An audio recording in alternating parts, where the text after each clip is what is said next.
Hello जी, good morning, नमस्कार। कैसे हैं आप लोग? उम्मीद करती हूँ बहुत अच्छे से होंगे। और ये है तीज की सुबह का टाइम और अभी सुबह के बज रहे हैं 3 और मैं उठ गई हूँ पारण का अपना जो भी नियम होता है वो करने के लिए। जैसे कि बड़े बुजुर्गों ने जो भी नियम हमारे लिए बनाए हैं वो ज़रूर ही मैं कर लेती हूँ कि हाँ, मैं अपनी सासू माँ से पूछ के। और उसके बाद देखिए ये सुबह में उठ के हमारे यहाँ ना नहा धो के पूजा वूजा करके पारण करते हैं। पारण मीन्स मतलब हम लोग निर्जला व्रत रहते हैं। जैसे मैंने वीडियो में दिखाया ही था आप लोगों को कि हमारे यहाँ पानी नहीं पीते ना, पूरे दिन पूरी रात ऐसे ही रहते हैं। तो रात में वही मतलब 3 बजे उठ के उसके बाद नहाने धोने में 1-1.5 घंटा हो जाता है। तो 4 बजे के बाद पूजा वूजा करने के बाद जो है पारण करना चाहिए। तो हमारे यहाँ ना पारण में हलवा बनता है, पूड़ी नहीं बनती, बस हलवा बनता है। और शंकर पार्वती जी को भोग लगाने के बाद उसी हलवे से हम पारण अपना खोलते हैं। तो यहाँ पे देखिए पहले मैं झाड़ू लगा लूँगी क्योंकि पूजा से पहले ना झाड़ू एक बार ज़रूर फेरना, मतलब इसी किचन में मुझे प्रसाद बनाना है। अब देखिए बर्तन वर्तन छोड़ना तो मजबूरी हो जाती है क्योंकि हेल्पर आती है जब तो वो करेगी, लेकिन इतना तो हम कर सकते हैं जितना हमारे बस का है। तो मैं पूजा के बर्तन वगैरह सब रात में धो के रख ली थी, जो भी मतलब मेरे अभी के ज़रूरत के हैं। और बाकी सब अभी हैं ढेर सारे, क्योंकि कल तीज था तो तीज में ढेर सारे पूजा का सारा बर्तन हो गया था। तो वो सब एक जगह रख दूँगी। जब मेरा सिंक खाली हो जाएगा, मैं जूठे ना स्क्रब से धोती हूँ ना जूठे साबुन से धोती हूँ, मैं अलग ही रखी हूँ पूजा के बर्तन धोने के लिए सारे, तो मैं उससे ही धोती हूँ। तो यहाँ पे मैं पहले लगा लेती हूँ झाड़ू। और उसके बाद जो है हिम्मत तो नहीं हो रही थी कुछ भी करने का, क्योंकि भूख नहीं लगती है व्रत में। क्या लगता है ना कि जैसे पानी की ही लत लगती है, लगता है कि बस पानी मिल जाए। और हम एकदम निर्जला रहते हैं तो और हालत ख़राब हो जाती है। खैर रात में सिर में दर्द तो हो ही गया था।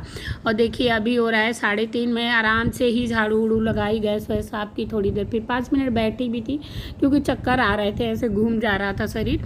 पानी के लिए तो लगता है, भूख के लिए नहीं लगता है। उसके बाद मैं चली गई नहाने, और नहाने के बाद देखिए यहाँ पे जो है आ गई हूँ 3:30 बजे ही मैं हलवा बनाने के लिए। और हलवा में मतलब वही मैं आटे का बनाऊंगी, सूजी का मेरे से नहीं बहुत अच्छा बनता है, लेकिन आटे का हलवा अच्छा बन जाता है मेरे से। और यहाँ पे मैं आटा साफ़ ली हूँ, मतलब साफ़ मीन्स जैसे पैकेट आता है तो आधा मैं यूज में कर देती हूँ, आधा आटा साफ़ रखती हूँ कि पूजा पाठ में ऐसे जैसे कभी अचानक से काम लगे तो मेरे पास ये रहे। और उसमें भी मेरा साफ़ ही रहता है, लेकिन वो डेली यूज जो होता है मैं उसमें से पूजा के लिए नहीं करती हूँ। तो यहाँ पे देखिए चीनी भी साफ़ रखी हूँ पूजा के लिए और आटा भी साफ़ ही रखी हूँ। और ये सब ना मतलब मम्मी ही बता देती हैं तो मैं वैसे ही करती हूँ। जो भी नियम होता है ना अपने से बड़ों से पूछ लेते हैं कि हाँ क्या है, और मैं उन्हीं के बताए हुए अनुसार ही कर रही हूँ। तो यहाँ पे सुबह ही उठ के अलार्म लगा के सोई थी। और यहाँ पे देखिए मैं आटा ना पहले ऐसे कम घी में ही भूनती हूँ ताकि अच्छे से सोंधापन आ जाए आटे में। और ज़्यादा घी डाल के भूनने पे क्या होता है ना कि फिर आटा नहीं भून पाता है वो। और जब थोड़ा आटा का कलर चेंज हो जाता है तब मैं इसमें घी डाल के फिर भूनती हूँ इसको। तो घी डाल के और फिर यहाँ पे इतना घी डाली हूँ कि पूरा आटा घी में वो हो गया, क्योंकि आटे के हलवा में ना घी थोड़ा लगता है, जितना आटा है उससे आधा मतलब घी लग जाता है। और उसके बाद जितना भी शक्कर, मतलब मेरे आटे के अनुसार मैं शक्कर नाप के तो नहीं डाली, मुझे आइडिया है तो मैं डाल दी। हम लोग थोड़ा मीठा ही खाते हैं। उसके बाद 1 गिलास पानी डाल के, और देखिए ये मिक्स करने वाला जो टाइमिंग होता है ना ये टफ होता है, इसको बहुत अच्छे से मतलब आपको मिक्स करना होता है। तब तक मिक्स करिए जब तक कढ़ाई में से हलवा छूट न जाए एकदम से ना, मिलाते मिलाते, और आटे में बिल्कुल गुठली वगैरह ना रहे, इस टाइप से मिक्स करना चाहिए। तो मैं तो ऐसे ही मिक्स करके, और देखिए मेरा अगर इस समय अगर आप चाहें तो और भी घी डाल सकते हैं इसमें, लेकिन मैं और नहीं डालूँगी क्योंकि उतना ही बहुत है घी। तो यहाँ पे देखिए मैं बना रही हूँ आटे का ही हलवा। और उसके बाद इसी से अब मैं कर लूँगी पूजा, जो भी मतलब हमारे घर में जो भी होता है वैसे मैं कर लूँगी पूजा।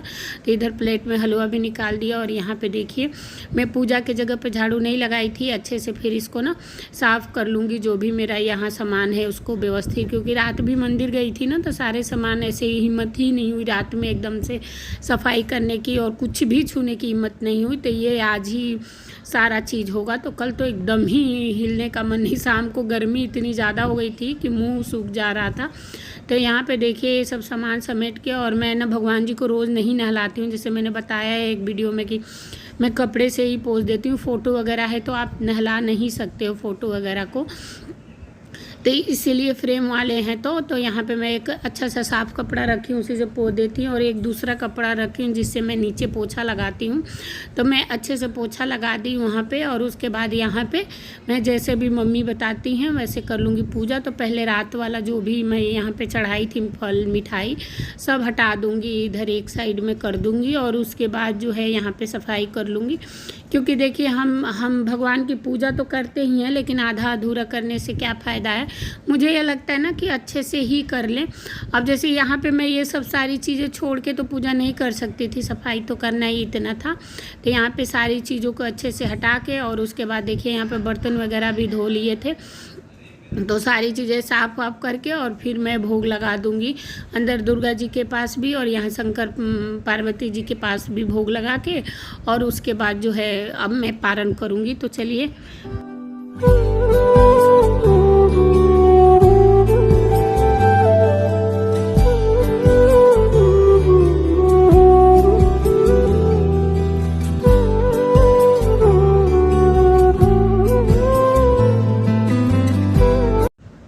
तो जैसे जैसे मम्मी बताई थी ना वैसे वैसे ही मैं पूजा करती हूँ, कि हाँ उनके बताए अनुसार ही करती हूँ, कि वो जैसे बताती हैं वैसे कर लेती हूँ। क्योंकि देखिए हम बड़े बुज़ुर्गों के साथ नहीं रहते, लेकिन उनसे पूछ के उनकी बातें तो मान ही सकते हैं। तो इसीलिए मैं उनसे ही पूछ के और कर लेती हूँ, जो भी बताती हैं कि ऐसे कर लो या ऐसे कर लो, तो मैं पूजा वैसे ही कर लेती हूँ जैसे मम्मी बता देती हैं। और उसके बाद जो है अब मैं करूँगी पारण पूजा के बाद।